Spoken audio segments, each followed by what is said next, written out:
Welcome to HiBiz News. My name is Suresh Kochatar. When Prime Minister Narendra Modi addressed the nation last week at his customary time of 8 p.m., many knew he was going for a complete overhaul, not a band-aid solution, but a complex surgery that involved different parts of the body. Predictably, like Mahendra Singh Dhoni, he kept the best part to the last over of the match. While he started with his concept of Atmanirbhar Bharat Abhiyan in the May 12th address, it was a fallback to version 2.0 of Make in India, which did not take off thanks to the retinue of retired bureaucrats at Niti Aayog, for whom PowerPoint presentation, exotic graphs, and television interviews were a staple diet.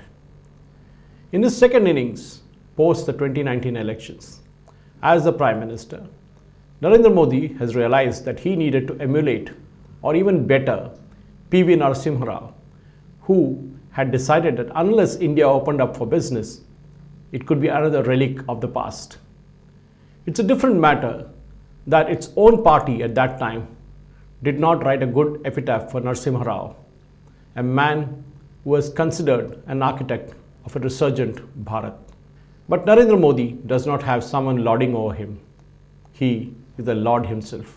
While he announced a 20 lakh crore figure, which some called a stimulus, others called it a package, it was clear that a lot of thought process had gone into what was unfolded over the 5 days of media briefing by Finance Minister Nirmala Sitharaman, and admirably assisted by her Deputy Minister of State for Finance, Anurag Thakur, with its stoic Hindi translation of the details enunciated by his boss.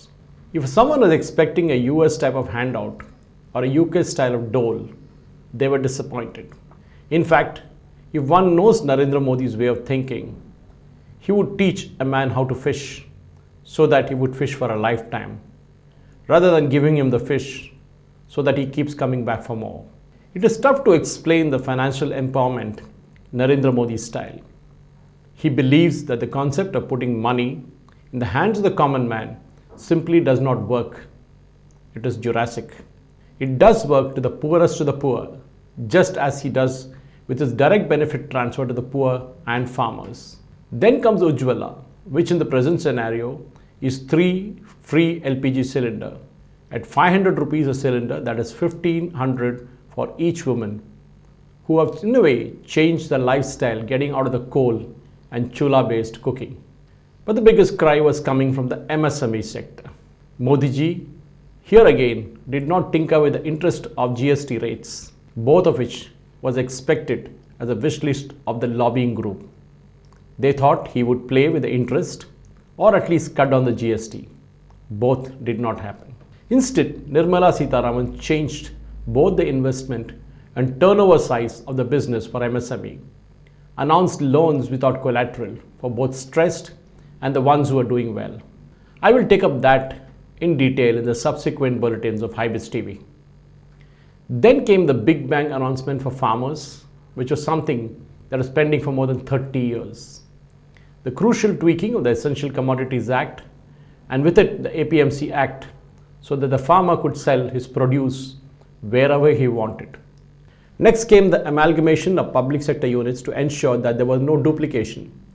All sectors will be opened up for private players. In notified strategic sectors, no more than 4 public enterprises will exist. If more, they will be merged or brought down to the number of 4 or less. No more mushrooming PSUs in notified strategic sector. Decriminalization of Companies Act defaults is another major point that was taken up. 7 compoundable offences were altogether dropped, and 5 are to be dealt with under an alternative framework. The amendments will declog the criminal courts and the NCLT. Besides this, Nirmala Sitharaman also announced the implementation of the One Nation, One Ration card, a dream of Prime Minister Narendra Modi. This move will benefit 67 crore people in 23 states, covering 83% of the PDS population. They will be covered by national portability by August 2020. Another example is the 10,000 crore allotted under the Manrega scheme, spent in just 43 days and the Modi Sarkar claims to have already generated 14.62 percentage of work till May 13th, which is 40 to 50% more persons as enrolled compared to last year. Migrant workers going back to the states will be actively involved.